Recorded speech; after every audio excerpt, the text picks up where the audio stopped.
magpahinga. Panaginip ang kakaligaya.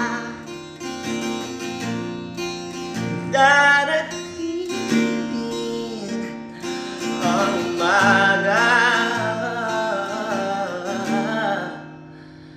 basta tayo'y magkasama. Laging merong umagang kailangan, pagsikat ng araw, may dalang liwanag sa ating pangarap.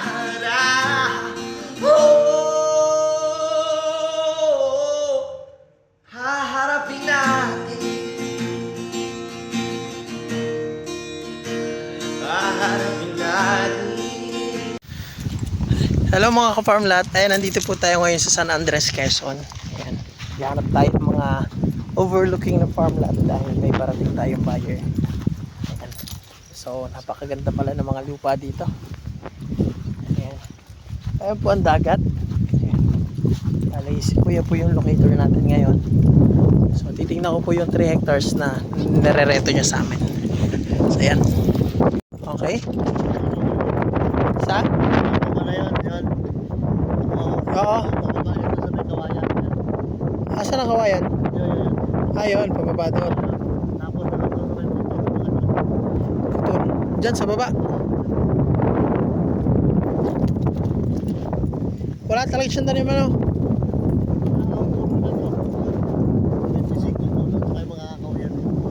May 25 puno pa. Hello mga ka-farmlat, magandang buhay sa inyo lahat. Ayan, nandito po tayo ngayon sa San Andres to, kuya, no? San Andres, Camarines. San Andres, Quezon. Ayan. So possible 7 hours drive from Manila. Ayan. Kanina may buyer po kami kasama, pero hindi po ito nabisita niya. Ibang property po yung gusto. Malapit lang dito po dito. So ito mga ka-farmlat, ang sako po nito ay ito po, mga naputol. Ayan. Flatland po siya na overlooking at banayad na hili. Ayan. Banayad na hili po siya. So ayan, overlooking po sa dagat. Then overlooking mountain view. Ayan. Napaka ganda ng ambience po dito. And ang boundary po, ayan, umpisa po dito po sa mayabong na si Romang punong yun. Pa corner po yun, papaganon. Yan, papunta sa may kawayan. Ayan, yun yung kawayan na yun, paganon. Then yung 25 peraso na puno, sako pa po yan. Yan, and then kapag ganyan po, yan ko yung matataas na nyog, hindi na yung sakop. Sa iba na po mayari yan. So tapos dito yung maliliit na yan, hindi na rin sakop. So yung mga dito lang. So ayan mga farmlat, sa gusto po ng overlooking farmland. Ayan, panalo po ito mga ka-farmland.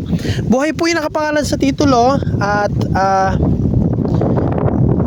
binata po, kaya wala tayong problema sa sa pipirma. Po, matured CLOA title po ito. Ayan, pwede nyo pong lagyan ng baka, kambing, at pwede nyo pong taniman ng mga fruit bearing trees na gusto nyo. Ayan, ito po ay malapit lang sa national, ay yung yung provincial highway. Siguro mga 1 kilometer drive, mga 1 kilometer drive galing dun sa provincial highway. Pumasok po kami ng barangay road, and then yun, narating namin to. Yun, wala po siya halos tanim, pero napakaganda ng ambience. Yun po, yun lang yung tanim niya, yung 25 peraso na niyog. Sa source po ng tubig, magdi-defuel lang po kayo dito. May cellphone signal po dito, teleco. Ayan. So dito po tayo pupunta.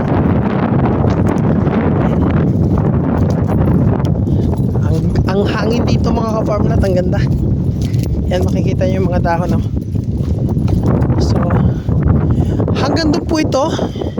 Yun, yung halaman na yon. Tapos papaganon po yan, pa-square doon sa may kawayan na yan. Sakop po yung 25 peraso ng nyog. Yan, sakop din po yung mga puno-puno dyan sa baba. Ayan, so may creek dyan, kuya? Wala. Para may container ng tubig. Flat lang siya. So ayan mga ka-farmlat. So ang source po pala ng tubig dito, ayan, mag-deep well na lang po kayo. Maamo naman ang tubig po kadalasan dito sa Quezon. Sa kuryente wala pa po, pero magkakaroon daw po dyan, dinedevelop na magkaroon ng source ng linya ng kuryente. Pero kung magpipilit po kayong maglagyan ng kuryente dito, mag solar na lang po kayo or magpalinya kayo, kasi halos 1 kilometer po yung distance nitong property dun sa main road, yung provincial highway. Nandun po yung linya ng kuryente, nandun po yung bahayan. So yan, bali mga farmland, dito sa location na to marami na rin po nakabili. Actually buyer na kasama namin kanina from Batangas, and na interest po dun sa tiniripping namin kaninang 2.7. So ayan, meron din po tayo dito mga farmland na tawag dito, may nakabili po dito ang taga Cavite, taga mga kung saan na rin po, mga dayo na rin. So yun, sa NPA safe po, ano, walang kukublihan ng NPA dito.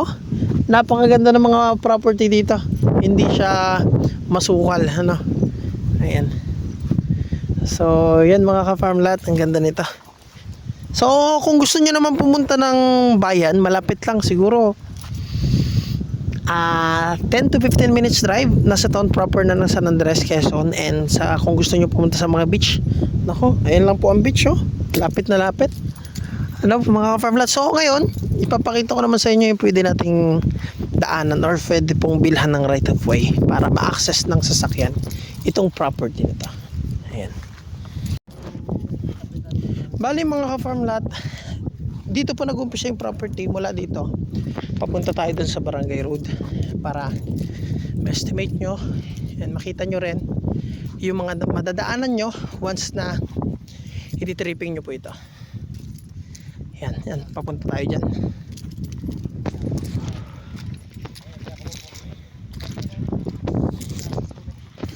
Ganda mga ka-farmlat, oh. Ganda. Yan. So yan po ang binibenta. Yan, pabalik tayo dito. Ayan mga ka-farmlat, summarize lang natin. Ito ay 3 hectares. Ano po, buhay ang nakapangalan sa titulo, binata. Matured CLOA title po. Ito po ay nagkakalaga ng 1.5 million. Yon, overlooking po siya. Maganda yung property, malinis, Carabao grass. May 25 peraso ng nyog. Bali, malapit po siya sa highway dahil dun sa provincial highway po mga 1 kilometer drive lang papasok. Then may PD road po or barangay road na daan. So mula po sa barangay road ito, mula sa property nilalakad na po natin papunta dun sa mismong barangay road po. So ayan. So bali siguro mga ka-farmlat, mga 15 minutes drive from town proper itong property. So malapit lang. So from Manila mga 7 hours drive. Ano pa? Ano pa bang mga details? So yun, yung biyahe naman po ay nakadepende po yan sa kung gaano kayo kabilis mag-drive or kung patigil-tigil po kayo or kung anong oras kayo mag-uumpisa magbiyahe, kasi minsan inaabot po sa traffic. So ayan mga ka-farmlat, sa price naman sagot ng seller po ang capital gain tax, agent commission, at ayun po yung babayaran po sa right of way. Ayan, sagot din po ni seller. At kung bibisita kayo mga ka-farmlat, ayan, may mga tabing kalsada naman kami. Meron kaming tabing provincial highway po. Ayan, 1.5 million din na 1.3 hectares. May 1.5 hectares din dyan. Tabing barangay road naman, overlooking din. So ipapakita ko na lang din sa ibang vlog na po. So may 2.7 yun. Na-tripping pa lang pero hindi pa naman siya considered na sold dahil hindi pa naman nagbabayad yung buyer po. So yan mga ka-farmlat, malapit-lapit po tayo sa Barangay Road. Ayan. Pag gusto nyo pa lang mga ka-farmlat pumunta sa dagat, kung gusto nyo pong mag-beach, kung nandito na po kayo, siguro mga 5 to 10 minutes drive, nasa dagat na po. So ganun lang kalapit yung property. At yun, matatanaw nyo naman sa property na malapit lang yung dagat kasi nga po, overlooking naman ang property. At yung mga dagat po sa San Andres, Quezon, malapit lang po sa Provincial Highway.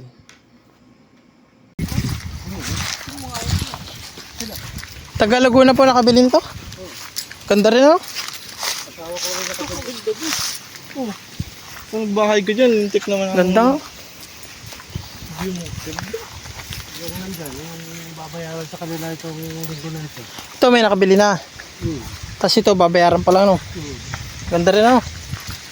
Parang ko din ano, may swimming pool ano?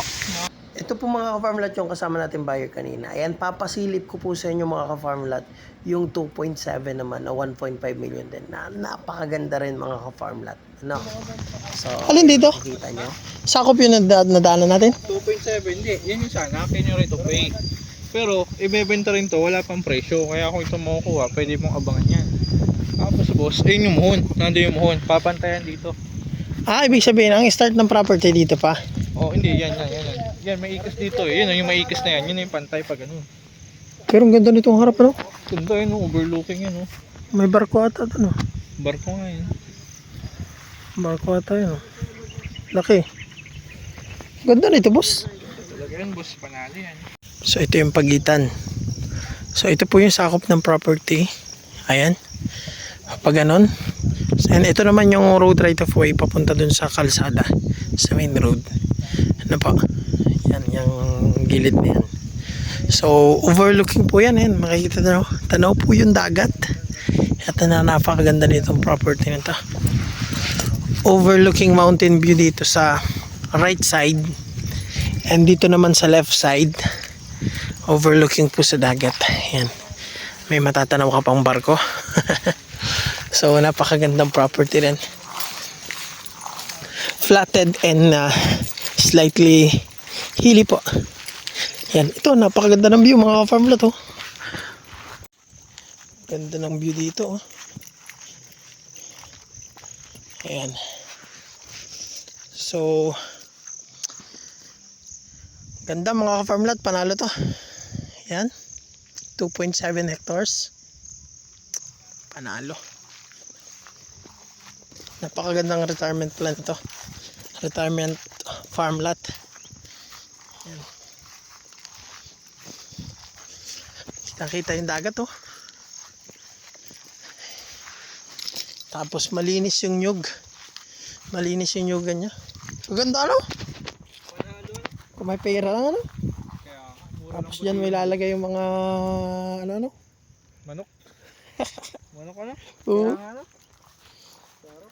Ganda talaga magka-farm dito. Panalo. Benta natin yung property doon. Maganda yung manok ano? Alo rin. Ito, sako pa ng 2.7. Yan yung boundary. Pati yan baba na yan. Oh, mas malaki. Bo, ganda, ano? Mas malaki ang baba nito. Gandang farm ng manok to. Panalo ito sir sa farm. Ganda. Panalo. Ganda no? Yan ang boundary, paper 3.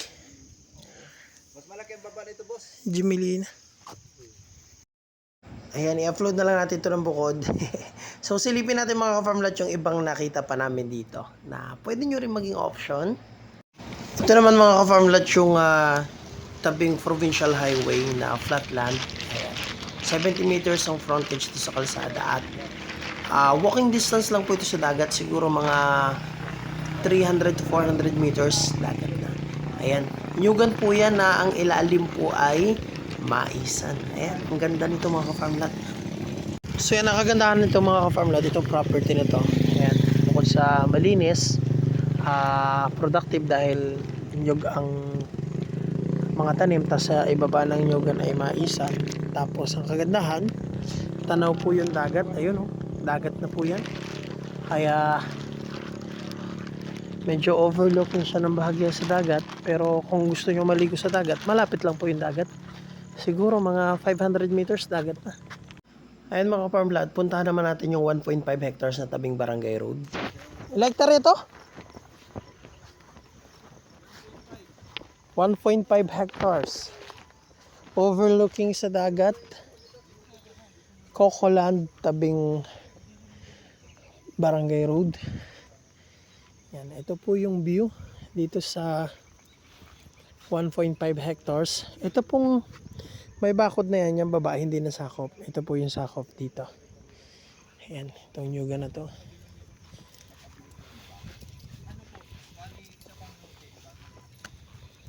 Ganda. Ganda. Dito boss, dito maganda. Kasama na yung baka dito. Ha? Tawad na no?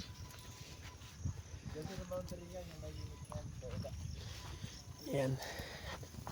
Napakagandang property nito mga ka-farm lot. Dagat po yan. 1.5 hectares. Bali yung layo nito sa National Highway. Yung highway po na provincial highway dito sa sa San Narciso and San Francisco. Nasa mga 700 to 800 meters lang, no. Then pag pumasok kami sa Barangay Road, then pagdating diyan, ayan. Diyan po kami nagpark. So yan po yung buyer nating kasama. So mga overlooking po ang gusto. Yan ang good thing po nito. Ayan, talagang magaganda yung pwesto natin. Ayan. Dagat po yan. Kung gusto nyo mag-swimming, bababa lang kayo dyan. Kung may sasakyan po kayo. Ayan.